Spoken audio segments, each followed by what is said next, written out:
Hello, everybody.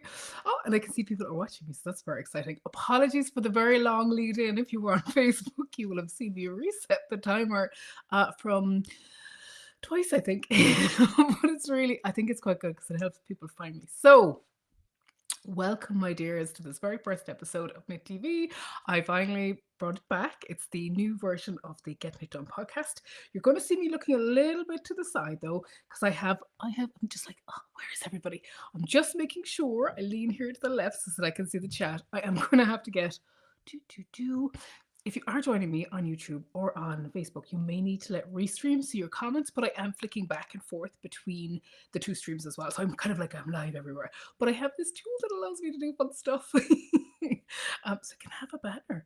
And I haven't had a banner before, so I'm very excited. And I'm going to have to lean slightly to the left to see them and then change them. Now I can see them. I can see them all. And I just do one little tiny flick. Right, okay. So if you are commenting or questions or anything like that, do ask them here. I have a chat. Honestly, so many things you can do with this. So here we are. I'm so glad. Welcome to the very first episode of Knit. I'm going to start again. So that you can get like, what is she talking about? So, my dears, welcome. Hello, lovelies. Welcome to the very first episode of the Knit TV. It's the replacement for the Getting It Done podcast because I wanted to come to YouTube and bring you a video to podcast. It's taken me a little while to move across though because I wanted to get everything right. And I have been testing tools and making sure that everything is set up and kind of thinking what would be most useful to everybody. And I'm delighted to say that we are finally here. So every Thursday, British Standard Time, summertime for now, 7 p.m. Thursday nights, I will be here. I hope you'll be here with me. We'll have a variety of things. So sometimes it'll be demos of techniques and I'll talk about kind of what you can expect from the show as well. Have some notes. So I will now check those out. So let me just check for comments because I know that just in case people are not able to see. Right, okay, so no comments at the moment, which is perfect, I guess, because it means I'm not seeing anything. Right, yay. So enough of that. So let me tell you about what you can expect. So we're going to have a couple of sections. So every week we'll have like, so you know kind of what's coming up. I have an on my needles and on my, oh yay, hi Steph. I'm so glad. Yay, and Karen, oh my, they're coming through. You guys are awesome. So yay, I can now see them on this. That's brilliant. Thank you so much for commenting because actually it means I can see them. Oh, and I have a Facebook user, so that just means actually you can comment from Facebook. I just won't know who you are, which is actually perfect because I still see them and you still keep your privacy because I know not everybody wants to share their comments. Hi, Andrina. Oh, I'm so glad. Yay, that's brilliant. So it is coming through. Ah, you know when you set these things up, you don't know if they're going to work or not. Right, my dears. Back again. So the first thing is what's on my needles and what yarns I've been kind of buying recently and kind of what I've been testing out and things like that. I think that will hopefully be very useful. I'm also going to talk about then I have it around the community. So what's happening in the knit school or not knit school, the everybody community. Hi everybody, by the way, thank you for joining. Hi Kelly. Hi other Facebook users. You're popping up on my screen. I can't see your names. I feel really ignorant, but it's all right. I can see you guys. So what's on my needles and then what's going on around the community so I can talk about some of the kind of knit alongs that I found or patterns that are released or even just what people are talking about because I know that I spend too much time looking at things in the knitting community and it might be useful for you to know what they are as well because I know that not everybody's lives are. I wish they all were, but I know that many of you have other lives outside knitting. I mean, what? So there's that too. And then I'm going to have a knitting chat. And that is where I'd like to teach you or help you learn or answer your questions about knitting. So this week, we're going to be talking about knitting patterns because I think it's something we don't talk about a lot. And I want to dive into those as well. I also want to do that over a number of episodes, but you guys can let me know if you'd like that or not. And then I'm going to do some techniques and we'll do loads of things over the course of the year. So that's kind of dedicated to knitting. Then I'm going to have an Ask Me Anything knitting questions. You can also ask me personal questions, although I'm not entirely sure. I don't have that exciting a life, so I'm not entirely sure that's of any use to you. It's definitely not like an expose style thing, but there isn't actually anything to expose. And then I'm going to tell you what's going to come up next week, and that is what we're going to be doing. So hi to everybody. I'm so delighted to have you here, and it's great. I can actually see YouTube comments and I can see Facebook comments all together in one place now, so I'm really pleased. So with that said, I'm going to just have a quick lean over. I definitely need a a little dashboard. I'm going to move to on my needles. I know, I know. I've been trying them out and I've been like looking at different things. Oh my goodness, which is my favorite cat? Oh no. That's really bold. That's such a bold question, Facebook user who has not told me through. Like, you probably that's why. Who's my favorite cat? Maud is my favorite cat. And Jim and Norm and Danny, they're all my favorites, she says. So, what is on my needles? Let's start there. So, on my needles right now, very, very little. I have this project. So what I've been doing, actually, I'll talk about it because this is going to be another episode. I have been testing commercial sock yarns because I know that not everybody uses hand-dyed yarn, and with sock yarn, sometimes you want a really good solid color and you want to just buy a flat color yarn. So it's this is Opal. This is I have a band for it somewhere. Don't worry, I haven't talked away yet. It's a Rico actually. This is the Lovecraft's paint box. This is Lang Yarns, and this is King Cole. I'm just giving them all a bit of a test actually because I want to try them all. I want to know what ones are really good, what ones people will really like, and I want to test them out and tell you. So that's one thing that's on my needles. I've just cast that on last night. I was trying to get to know whips. No works in progress if you don't know what that is, but I failed. I had to cast something else on. So that's what I'm on my needles there. And then I have my one other project. I know one other project. It's been actually, except for this thing, that needs to be ripped out. But I'm not counting that as a whip because it's going to happen. This is a changing light. So the pattern is by, oh, that's very bad. Take out pattern, have a look. She's very good. And I'll actually put it in, I don't know the front page. It's called Changing Light. I think she might be, I'll have to check. I'll put it into the show notes, or the show notes. I'll put it into the description below once I found it. But you'll find her as Changing Light. I've definitely talked about it before, and this is my, I want to say like the third of them. It's super cute. It starts in the center, and you knit out in kind of fading colors. I've made it slightly bigger, so I added an extra repeat to the centerpiece, and I've done it in an undyed yarn. So I have a kind of a dark yak, a grey, pale grey alpaca, and then a white cream alpaca. And I have to say, it is glorious. I think I'm going to give it to my mom for her birthday. And I hope she's not watching me live because I know they're away. So I think I can say that. So that's that. And then the third thing that will be on my needles, probably as soon as this is over, is this yarn, which is kind of I raided my mom's stash. It's a Sostran green. I've never knit with it before. I'll post details of it. It's another commercial yarn. And I'm going to knit Helen Stewart's Sock Society sock that came out this morning.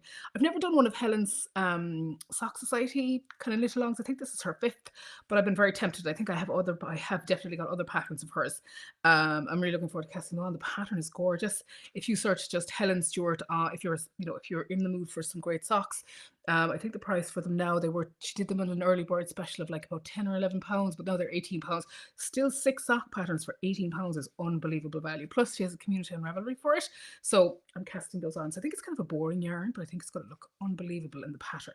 Talk more about Helen's knit along in just a moment. So that's what's on my needles.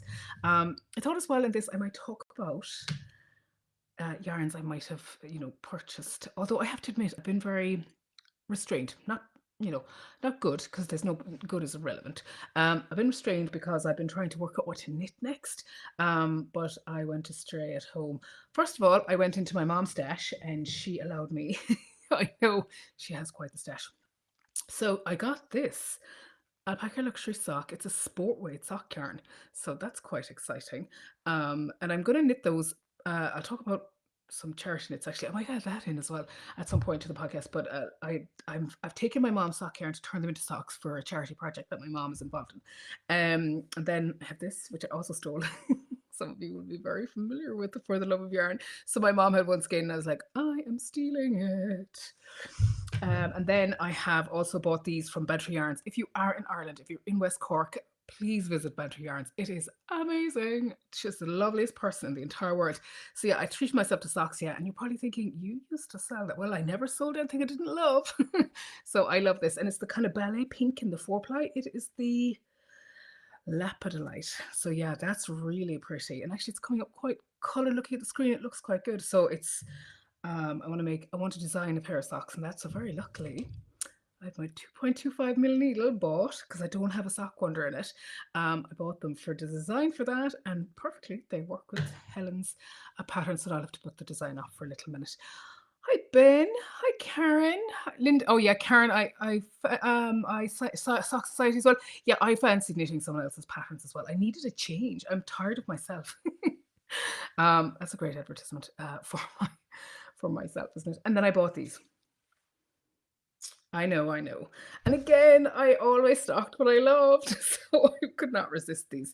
This is Autumn and Twist, and this is Harbour, and I just could you not buy them together, and you can just see the gold is just picked up. I don't know if I'm going to turn those into socks because one of the bases is one is a twist sock, which is fine. The other is I think it's a moon, which is wool silk.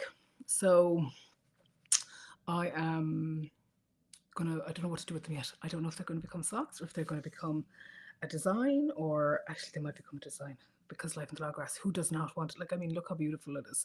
So that is really what's on my needles and my new yarns. I do have a project for blocking. I'm waiting for the right weather though.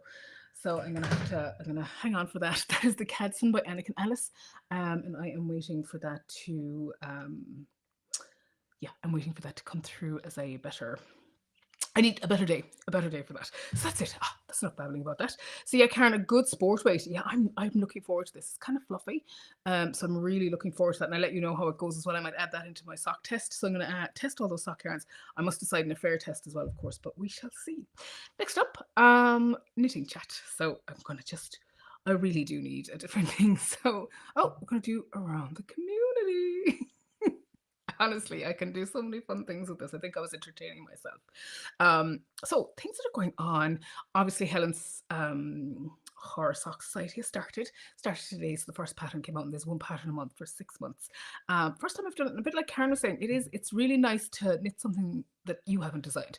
It kind of sometimes when I was in the shop, it's always the pressure to knit samples. So it's lovely to knit other things. And I think that's one of the things actually since I've closed the shop, I find myself knitting for pleasure again, which is so good because like I mean my first love is knitting, so it would be great if I had to give it up totally. So that's the first thing. The next thing is everybody's talking about AI, so I thought I would talk about it as well. So artificial intelligence, for those of you who are so I guess I see a lot of it because I spend a lot of my time, like part of my other business is looking at technology and how it impacts business and what use it is. But I also love to have a play with it from and everyone is talking about it. Some of it so you kind of have to look at it from two perspectives. One is the damage it's going to do, and the other is the positive thing it is. And for me, I'm always a bit like, I need to understand it so that I can understand the possibilities for it. And some people say that it will only have negative consequences, and some people say it will only have positive. I think it'll have both. The jury's out on how, I don't know enough about it to make a kind of a mystic prediction about it, but I do think it'll have an impact on certain things. The good news for knit that we're designers is it's one of the funds that people are using and you hear people talking about it. It's called ChatGPT. So if you go to Google and search that, don't just type in chatgpt.com because that's not the site. If you want to use it, try ChatGPT. Just search it in Google and there's a link. And I asked it to produce some knitting patterns. The good news is that it's not very good at knitting patterns. Now, people are saying that it will improve, but I'm glad to say that right now it is not replacing me. And if it does, well, I'm hoping that people will still prefer me to the AI. That jury is out on that though. So yeah, that's the first thing is right now it's not writing the knitting patterns. But then really interesting, Louise Tilbrook in her Facebook group and on her email list was saying about the Gotham knits. And I hadn't heard about that at all. And now they've generated pictures using one of the other AI tools that you can generate like fake pictures. So it's becoming harder and harder to tell what's real and what's not, particularly in pictures. And I have to say I agree with that because I saw those pictures that were going around of the Pope. And the Pope's lifestyle brand. And obviously, I was raised in an Irish household, so I was obviously Catholic educated. And I was looking at it and I was like, oh, that's a departure for the Pope. And then I was like, wait a minute. I was like, those aren't real. I was like, he's not going to be wearing a white puffer jacket. So you have those moments where you're like, that's an interesting kind of move. And then you're like, No. So yeah, it is becoming more and more tricky to see what's real, but I'm hoping we can keep it real in the yarn community. But yeah, do before you buy like fascinating yarns online from slightly biased companies, do have a think about it. And actually, that takes me quite well into the other thing that's going on in the yarn community as well that people are talking about a lot is advent calendar pre-orders. So this is an interesting one in that if you haven't heard about it, what happens is that it's this time of year.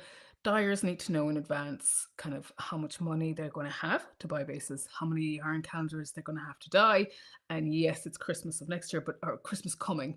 Well, Christmas, or if you celebrate secular or religious Christmas, depending on whichever one you want, they need to have numbers because it's time consuming. They need to pre order boxes, bits, everything, and all kinds of bits like that. The problem with it is that in consumer law protection, particularly in the UK, now I'm going to talk about the UK and Ireland because I know that a little bit better, but I don't know. So it'll vary by country. Is that if you buy something on a prepayment after, I think it's 180 days with PayPal, and I'm not entirely sure for credit cards, your protection as a consumer runs out. So there's that balance between dyers needing them to know they need numbers and they need to have security to take deposits and things because once they start spending money, they have money spent, and consumer protection. So, what I would say for that is look at people's track records to start. Now, that's not very fair for brand new dyers, but to be fair, if you're a brand new dyer entering the advent market, good luck to you. My goodness, I was never tempted. I have to say, it is hard, hard work. And I think you have to earn your stripes a little bit as well for that. So I would look at the track record of dyers who have delivered successful advent calendars in the past. You know, you have dyers like, I'm going to name Lisa because she's my favorite. Lisa from For the Love of Yarn, Abby from Luxury Yarns, and then some of the other big dyers who have consistently delivered great advent calendars over the years. So that's one thing, is to look at people's history of delivering quality advent calendars if you're going to. And then you can contact ours and ask them if they will allow you to give a deposit, or if you can, just pay in payment installments and everything like that. Do look at how you protect yourself, but also there are dyers out there with great track records and you have no worries about dealing with them. So it's that fine balance between, business need on one side, which is a huge thing for dyers. Nobody wants to die. Like, say, for example, if you die, if you take the risk and you dye 50 advent calendars and you can't sell them in September, then that's a huge outlay. So again, I'm very much I'm on both sides because I used to work for a number of financial institutions, looking after kind of consumer rights. Well, not looking after them, but making sure that we were compliant with them, and I get that too. So yes, definitely want to cautiously purchase them. I have not purchased one. I think anyone who's known me for a while will know that not this year, the year before last, I may have opened all of my Advent yarns on the 4th of December. So I'm not allowed to have an Advent anymore. Yes, oh, that's that's it. And I think you can actually buy non-advents. So there are people who are doing non-advents as well, because I see someone said advents are a trigger. Yeah, I suppose they're only a trigger if we don't kind of have a nice kind of view that nobody is, most people, not all, most people are not, most dyers are definitely not out to take your money and run off, I think is probably fair. But then there are unforeseen circumstances in every business. But yeah, it's that balance between looking after yourself and making sure you have an advent calendar. I'm not allowed one. Yep, so that's it. I'm not ordering one. Although I have to say I've been very tempted by Marna of Cutting Biogs, everything, all of hers and Lisa's, and all of them, and I'm not buying one. See later episode where I buy one. So yeah, that is what's going on around the industry. I'd love to hear other people's news as well. So if you have anything that I've missed, there's loads of things. Oh, Westmits Yarn Along, I believe, is starting as well. I know some of the people in my Knit Matters Facebook group have joined, and the yarns look awesome. They're very pretty, I have to say. Not tempted by that though, because I'm not allowed to do those either anymore. So next thing, and I'm gonna just sneak by, and we're gonna start knitting chat. Oh, you've no idea. I feel like I'm in a TVC studio. The lights are making me shiny, which I think is what would actually happen if we were in a studio as well. So I wanted to talk about knitting patterns because I suppose something that through knit school I have learned that it's a skill we're not teaching. Now I cover it in my Learn to Knit, but I'm now Now after lockdown and after a lot of people have found knitting through, they're following YouTube tutorials, which the more the merrier for knitting.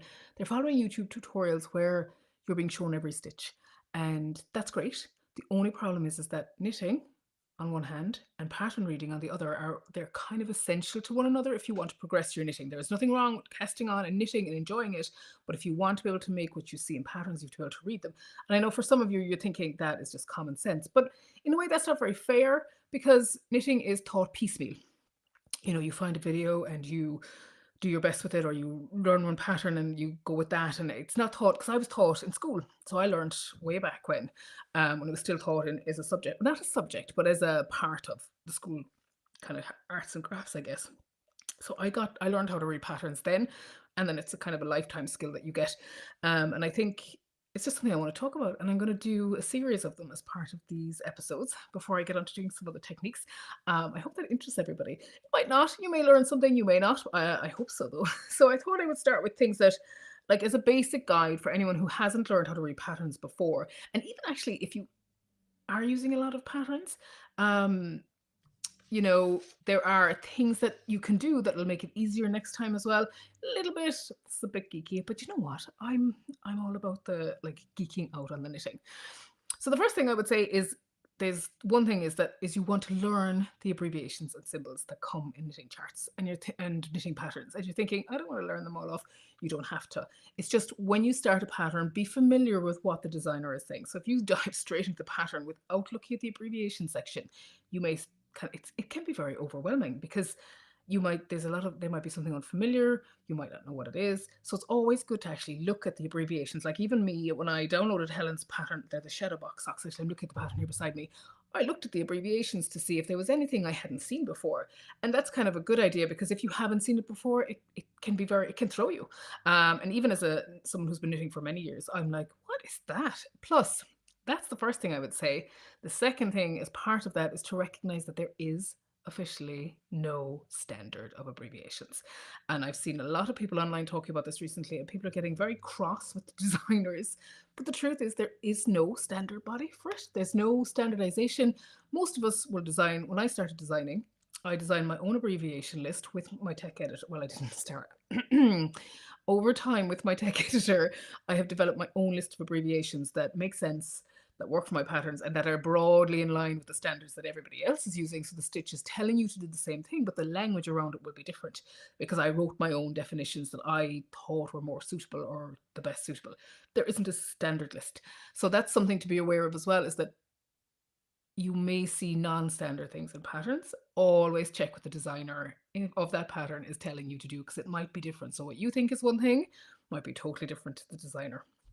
Slip slip knits are one of those things, and that's a very standard stitch, not alone talking about the further out stitches that you could be learning as well. So that's the first thing. And also, you can buy dictionaries of them if you want to get familiar with them in a big push. I'm gonna very carefully, here it is. I sorted my books alphabetically so now I can find them. So this is Kate Atterley's Knitting Dictionary. Doesn't have everything, but when it comes to, like, the intensity of knowing things, Kate, you can't go wrong with Kate. For anything she teaches, I have all. I think I have most of, if not all, of her books. She is a phenomenal woman. So yeah, she has that. So that's just something. The next thing, if you are new to patterns as well, is read through them. I know I'm definitely going to get eye rolls for saying that. But do read through them, because before you start, because then you can know when something bad is going to happen to you.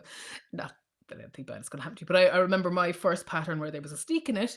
I'm happily knitting away, happily knitting. Came to the steek and went, oh, I don't really, they were like, insert some extra stitches, that'll be the steek panel, and then you just cut those. And I was like, and it was written by a lady, Arlene Oftel. I have her book behind me somewhere as well.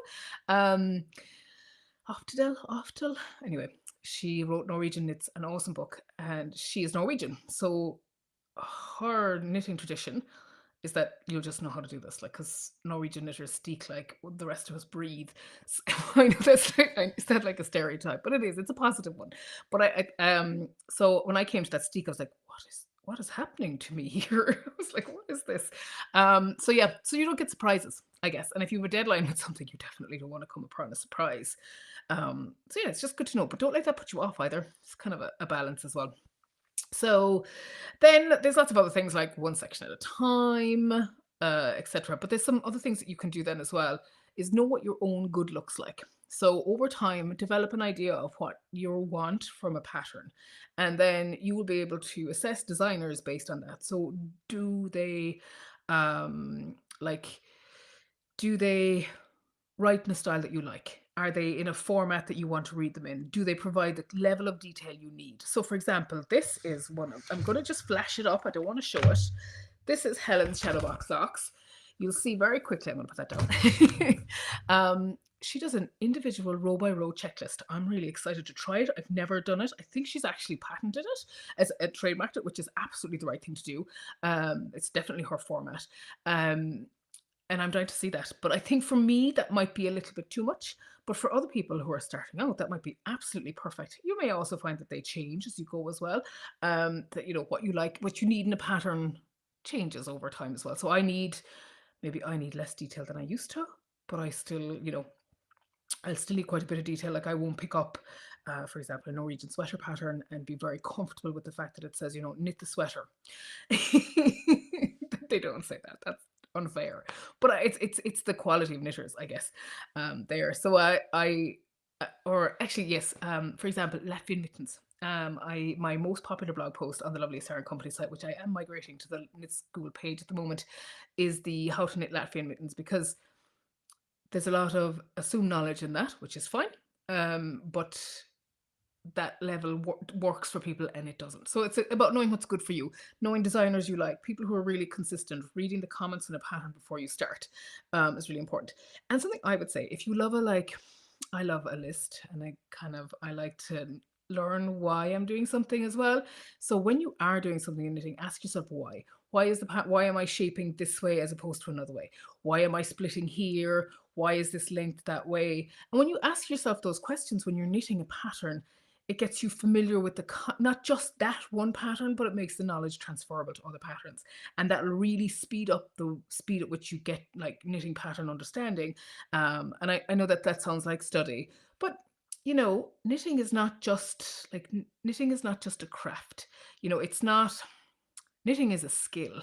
It's it's one of those things that you develop over time. And I don't want to insult any other craft. I'm trying to think of a craft that I don't want to name a craft in case I offend somebody, but let's say I'm going to say scrapbooking. I'm not saying that like scrapbooking is a really artistic, amazing thing to do, and you can get really into it and print all your bits, and it's unbelievably fun, I believe. Like I know a number of people who scrapbook.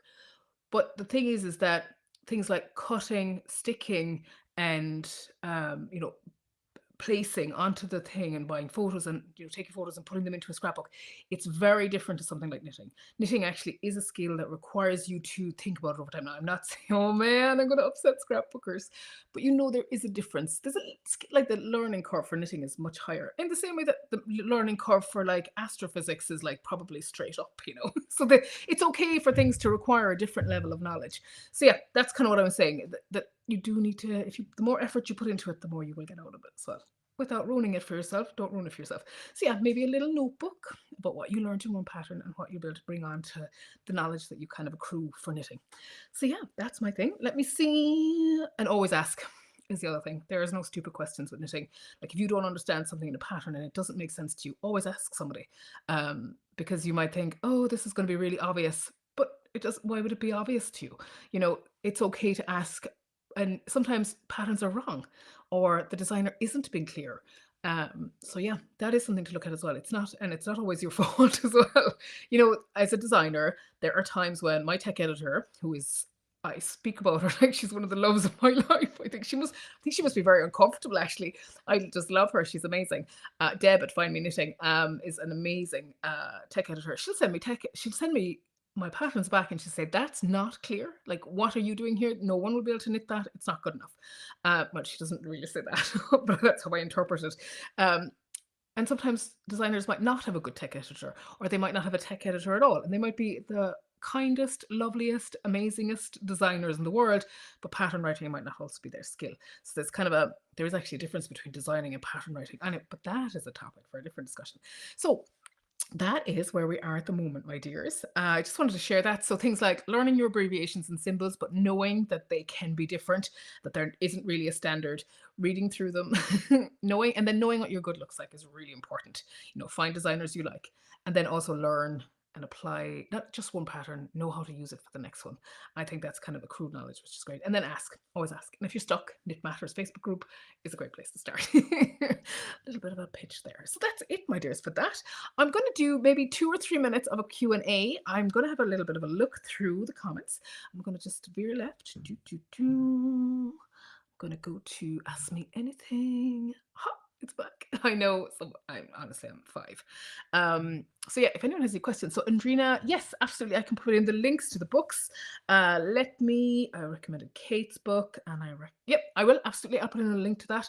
I'll try to find it from an indie shop. I believe I bought mine possibly from Wild and Woolly.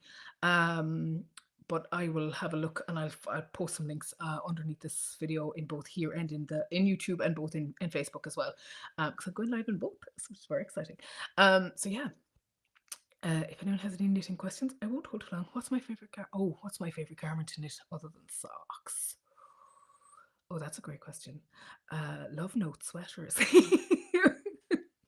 Which I'm actually wearing at the moment, and I'm promising myself another one because I keep wearing the same two over and over. So yeah, I like a sweater, actually, if I'm honest.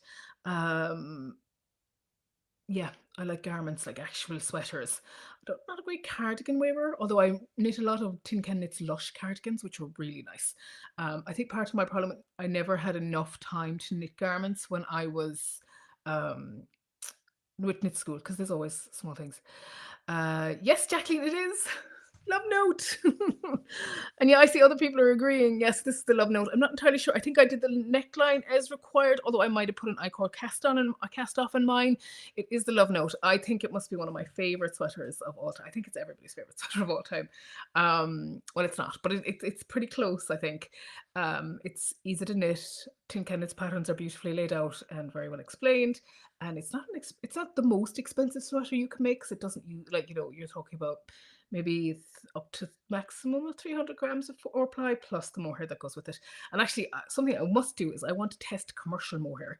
Although, to be fair, it is priced very similar to hand-dyed mohair, and that's because the process, which mohair is not that most common fiber. And yeah, so it's exciting. Karen, you really need to knit one. Yes. A baggy cast off. So I actually cast mine. So if it's not a love note, I think the love note is actually technically cast off with I think it's a rib cast off. I did mine with an I-cord cast off on mine, and it has held the shape really well, because an I-cord, if you don't so when you're casting off the I-cord, you can make them looser by doing extra repeats of the I-cord piece without attaching them to the knit. So say I knit my stitch and I cast one off in the I-cord cast off, I can then actually do a row of I-cord before I go on and do the next stitch in the cast off. So you can create them much bigger. But if you want to keep an edge kind of tight, you can then just cast off all the stitches quite densely. And I find that works quite well. If you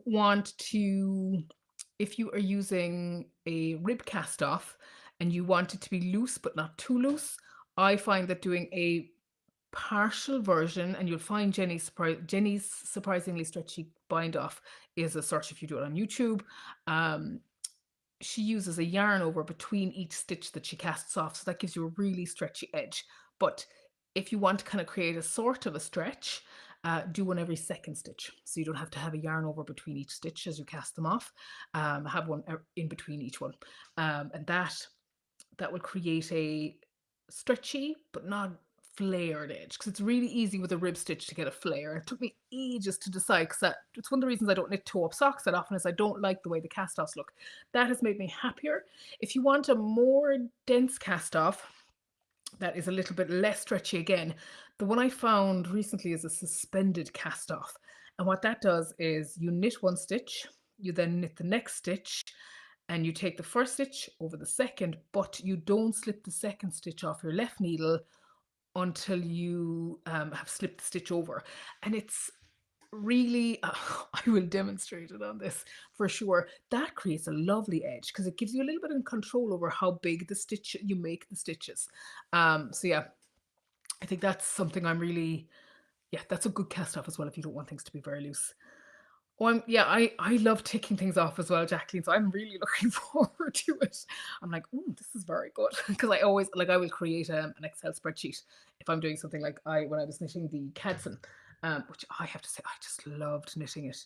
Um, Cadson sweater, Cadson. Um, the Kedson sweater. It's super. I kept a checklist because you need the sides to match as well.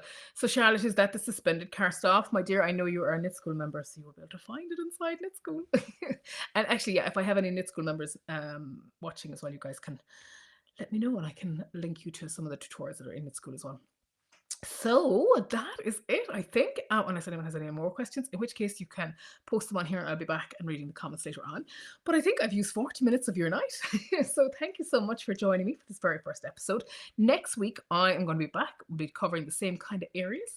But I will be talking about the starts of knitting patterns. So I'm actually going to show you some of my own patterns and kind of what I try to include in them and how to read that and how to interpret it. Now, I know for some of you, that's probably, that ship has sailed, and that's okay because knitting is something that, we all kind of come to it at different levels. And I think that's one of the best things about it. So I'm going to talk about, how to pick the right size, how to knit for gauge, how to, what needles to use with the yarn, which is something I learned recently from Carson Demers, who spoke at Knit School, and he talked about how needle and yarn pairing is so important.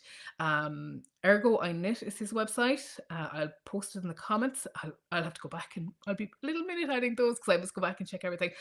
He talks a lot about needle pairing with yarn. And I'm really glad to be able to talk about that in Paris next week. We'll talk about a few other bits. And then over the next few weeks then as well, I'm actually going to show you some of those real oddities in knitting patterns and how it looks when you actually knit them. So we might do a bit of reverse all shaping. Nobody loves reverse all shaping. And things about like, knit this row and then the alternative 89 rows and then do a handstand. So I'm going to cover those as well. I thought I'd start with that. I thought I'd start reading back the basics with Go into TV and then we'll kind of progress on from there. So that's it, my dears. Thank you so much for tuning in and have a lovely rest of your evening. I'm going to work out how to end my life. Take care, everybody. I hope you have enjoyed this episode.